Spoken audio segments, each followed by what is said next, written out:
How to fix Instagram login not loading. Now perhaps you're trying to log into Instagram, which is from a new account, let's say, and the login screen is not loading for any of the particular reason. There could be various reasons behind this. The first thing you want to check is the internet connection. If you're using Wi-Fi, you can try to switch your cellular data or vice versa and see if that helps you solve the problem.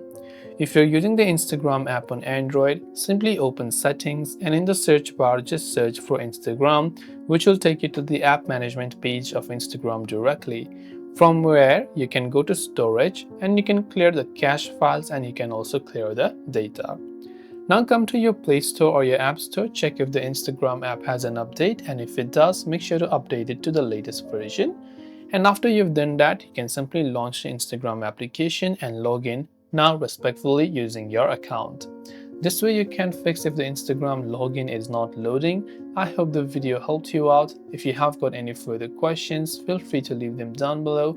Thank you for watching and see you soon in the next video.